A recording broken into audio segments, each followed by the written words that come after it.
What is going on, everybody? It is your boy Hendog. They did it. The Arizona State Sun Devils did it.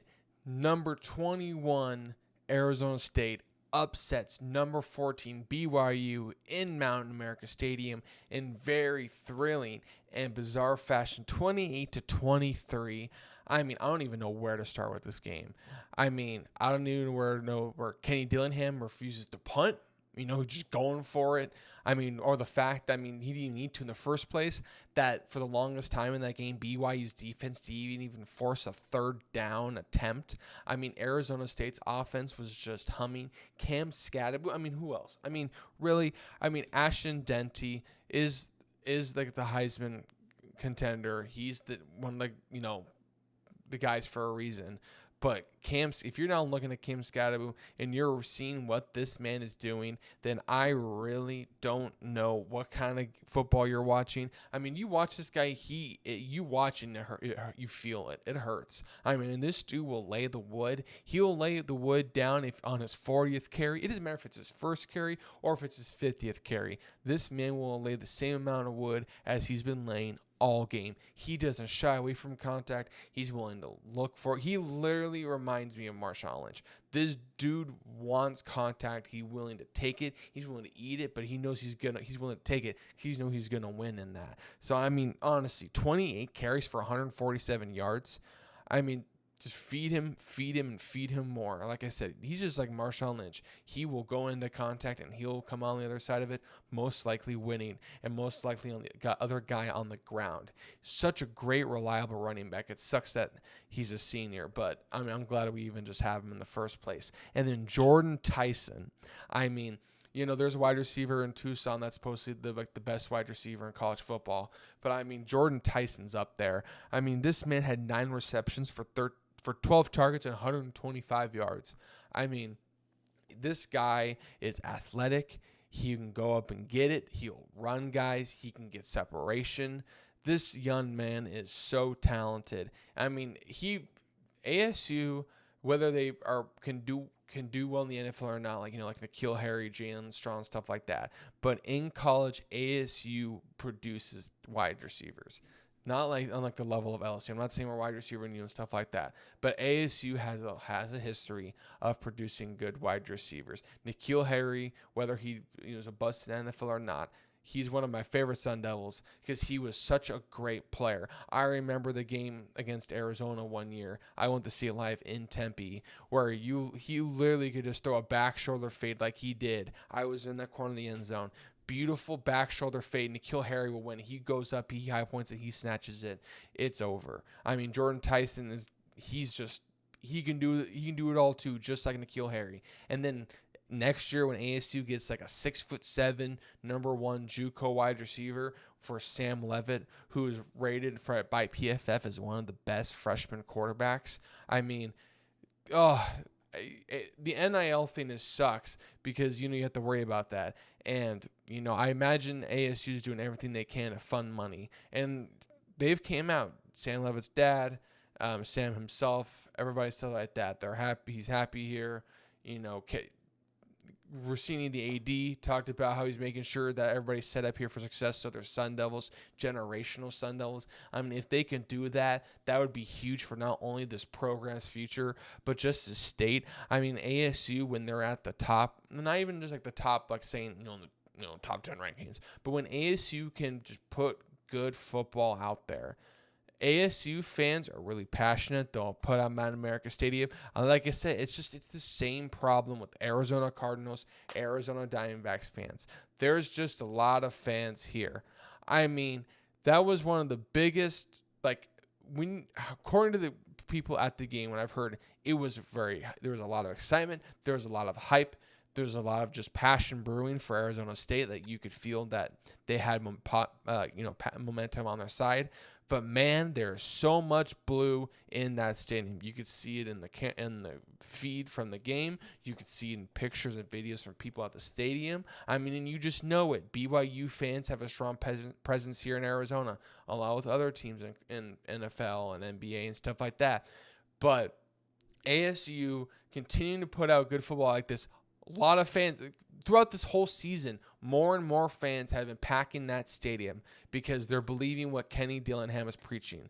Because it helps when a man goes to that, is from that school, is from that state, and is trying to recruit local product on the back of other talent from, across the country, obviously. But when he takes pride on home recruiting and then trying to recruit and build this brand and make it a top program, when supposedly if this is his dream job, especially if the AD can lock down Kenny Dillingham to extension, Dillingham preaching about activating the valley, or the title of this video, rallying the valley. The Suns have been kind of preaching for a little while. Talk about rallying or activating the valley. Arizona State can do it. That would be huge because college football is huge, especially could be for Arizona, because Arizona itself already for high school. Arizona produces really good high school products. And if Arizona State can be a really good program and they can recruit locally, they can do a really good job and consistently maintain a good program, which has been lacking for some time here with Herm Edwards and Ray Anderson. So the win for them was huge. But it was just a really thrilling game. Kenny Dillingham trying to run the clock out instead of trying to score a touchdown to Cam Skattebo. He did admit that if he could do it again, he would just hand it off to Cam and risk the fumble. I would too. That's almost like, I know, the Seahawks weren't up at the time, but when you're at that close to the goal line and you have a running back like Marshawn and Cam Skattebo, it almost gives you shades to the Seattle Seahawks Patriots Super Bowl. When you're really like, oh my God, Cam Skattebo has been dominant. He's one of the best running backs in college football. Just give him the ball. Let him run it. And if he fumbles, he doesn't do it often. But if he somehow does it, oh my gosh, oh well, like Marshawn. Give him the ball. But they literally try to chew clock down. And they get to a fourth down. Stan Leavitt's trying to chew clock run for his life. He throws the ball out of bounds. The fans think the game's over. Shit, people are rushing the field. Fans are storming the field. Thinking, no one was hurt, thank God. No one was hurt and stuff like that. But shit, the fucking goalpost was going down. Fans were storming the field. And all in this time, the refs were like, oh, yeah, we should maybe, we should maybe call something. No, they don't call shit until fans are after already stormed the field. And then they want to call a review. And then the viral video of Kenny Dillingham just yelling at the referees in that huddle with just college kids surrounding him was hilarious. And it's just the state of refereeing in the NFL and college football level this year, the past year or two, has gotten so bad. It's gotten drastically worse. I don't even understand how bad it's gotten, because I'm trying to think of a good time I've actually witnessed good officiating, because it is just it's so crazy over the last year or two how bad that these inconsistently these referees have struggled. But literally, it's just a whole mess going on, and then they're having to clear the field. I almost thought it's gonna get to the point where they would start the game but have one end zone full of fans and only play half a field. I feel like I'm watching the end of the Masters or the end of this major golf tournament. And as the leader or the final group is walking up to the final green, you see the huge crowd of fans walk up behind them trying to watch the final shots. That's what I feel like I was going to get to at one point. Fans are just going to be at the 20-yard line in the other end zone, while literally the 15 in is just being played for a Hail Mary. It was just so chaotic.